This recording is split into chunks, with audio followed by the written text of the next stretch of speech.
Rebonsoir, nous sommes avec Elliot Aubin de la France Insoumise qui était candidat dans la première circonscription du Rhône, présent au second tour, présent et battu comme on pouvait s'y attendre, nettement battu. Euh, Finalement vous avez une forme de déception ou c'était très logique? Bon, déjà, il y avait la satisfaction d'accéder au second tour, d'être devant la droite dure et conservatrice, d'être devant l'extrême droite. Donc déjà, il y avait cette satisfaction-là.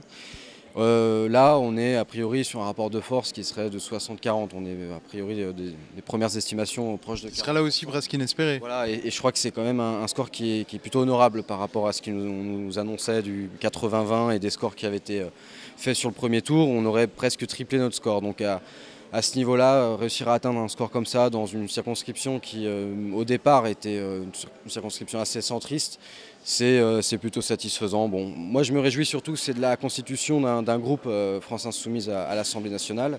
Un groupe qui va être à la fois constitué d'élus plus expérimentés comme Jean-Luc Mélenchon, Alexis Corbière, et en même temps de jeunes comme moi. Et je pense à Adrien Quatennens, à Hugo Bernalicis, qui sont des jeunes citoyens et qui vont être aussi les visages du renouvellement de cette Assemblée. Ce soir, Jean-Luc Mélenchon d'ailleurs a dit l'Assemblée nationale, la majorité d'Emmanuel Macron est illégitime. Est-ce que c'est quelque chose que vous partagez? Ça peut sembler quand même, après deux tours, même s'il y a eu peu de participation, ça peut quand même sembler un peu tiré par les cheveux comme phrase. C'est illégitime dans le sens où le corps électoral ne s'est pas mobilisé. On voit bien que là, on est... Mais vos députés à vous, ils sont illégitimes tout autant du coup? Moi, je pense qu'aujourd'hui, il y a une abstention qui est liée à un rejet du politique et que cette abstention, on doit réussir à la transformer demain en une citoyenneté active. Et donc, c'est le défi des politiques, c'est le défi des candidats, des représentants, d'aller chercher les abstentionnistes et de redonner le goût et redonner une confiance mutuelle entre les citoyens et les représentants. Est-ce que maintenant vous assistez à une recomposition de la gauche, ce qui n'a pas pu être possible à la présidentielle, ce qui ne l'a pas été aux législatives? Est-ce que vous l'appelez finalement de vos voeux à ce qu'une partie du Parti socialiste, une partie des communistes rejoignent une maison commune qui resterait à définir?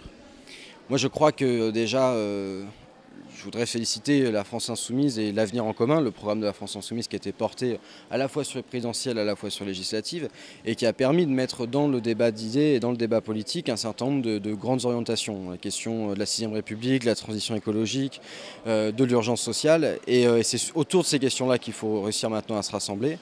Pour ma part, sur le second tour, j'avais le soutien du PC, le soutien des Verts, le soutien d'une partie du PS, le soutien de Nathalie Perrin-Gilbert, et je continuerai dans les futures semaines à constituer ce rassemblement-là.